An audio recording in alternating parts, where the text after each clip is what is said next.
प्रधानमंत्री नरेंद्र मोदी ने कहा, आज भारत तेजी से वैश्विक बायोटेक पावर हाउस के रूप में उभर रहा है। भारत में किफायती शोध और किफायती विनिर्माण की संभावनाएं हैं। बायोसिक्योर एक्ट का उद्देश्य क्षमता अंतराल को दूर करना है और भारत इसे विश्वसनीय और कुशल तरीके से पूरा कर सकता है। बायो मैन्युफैक्चरिंग को बढ़ावा देने के लिए हमें बायो E3 पॉलिसी शुरू की है।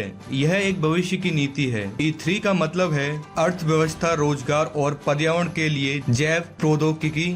मुझे 2025 तक भारत में 10,000 से अधिक बायो स्टार्टअप उभरने की संभावना दिखती है। हमारा लक्ष्य है स्वास्थ्य, सुरक्षा और अन्य वैश्विक चुनौतियों के लिए समाधान प्रदान करने में अग्रणी बनना है। Bharat pro planet people approach के साथ बुनियादी ढांचे का निर्माण कर रहा है।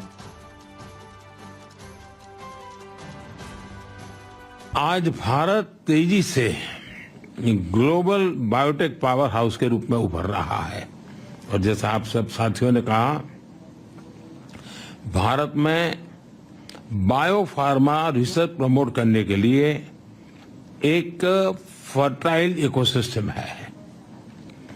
भारत में बड़ी संख्या में साइंटिफिक टैलेंट पूल तो है ही है। भारत का बड़ा और डाइवर्स जीन पूल भी है। भारत की विशालता और विविधता, ये मैं समझता हूं कि वहां एक बार कोई चीज पायोनियर रही है और उसमें प्रयोग हुए हैं तो वो दुनिया में कहीं पर भी वो लागू हो सकते। इतनी विशालता और विविधता वहां भरी पड़ी है। एफोर्डेबल रिसर्च की पॉसिबिलिटी भी है और एफोर्डेबल मैन्युफैक्चरिंग और एश्योर्ड क्वालिटी भी है। बायो सिक्योर एक्ट जो कैपेसिटी गैप क्रिएट का होगा, भारत उसे ट्रस्टेड और एफिशिएंट तरीके से पूरा कर सकता है। बायो मैन्युफैक्चरिंग को बूस्ट करने के लिए हम बायो E3 पॉलिसी लेकर आए हैं। आपके साथ ध्यान में आया होगा, पिछले सप्ताह ही मैंने मेरी कैबिनेट में बायो E3 की पॉलिसी हम लेके आए हैं और एक बहुत फ्यूचरिस्टिक पॉलिसी हमने बनाई है।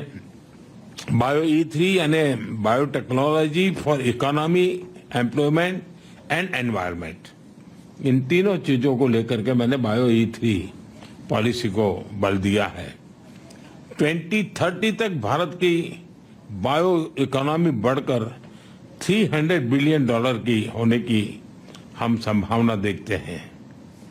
2025 तक भारत में 10,000 से ज्यादा बायो स्टार्टअप्स की संभावना मैं देख रहा हूं, जिसके कारण आप कल्पना कर सकते हैं ग्रास लेवल पर कितने बड़े काम की संभावना इस बायो के सेक्टर में भी होने की संभावना मैं देखता हूं। हमारा लक्ष्य है कि हेल्थ सिक्योरिटी और ग्लोबल चैलेंज के सॉल्यूशन देने में भारत लीडरशिप के रोल में हो और जिसमें आप सबका सहयोग बहुत बड़ी हमें ताकत दे सकता है।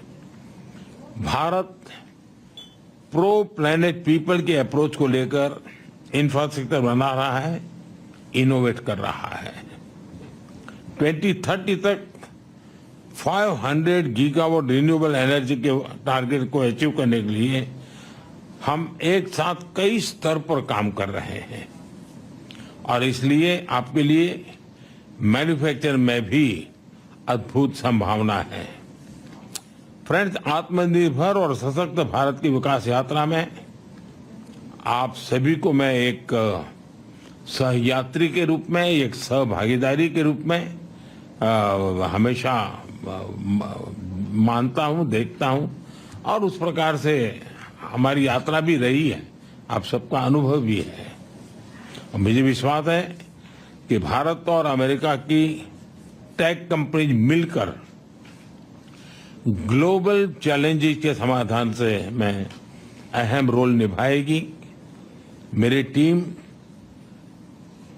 आपके जो सुझाव मिले हैं उसको भी और आपने जो एक विश्वास व्यक्त किया उसको भी हम उसको बड़ी गंभीरता से लेते हुए आवश्यकता के अनुसार उसको हम फॉलो अप भी करेंगे।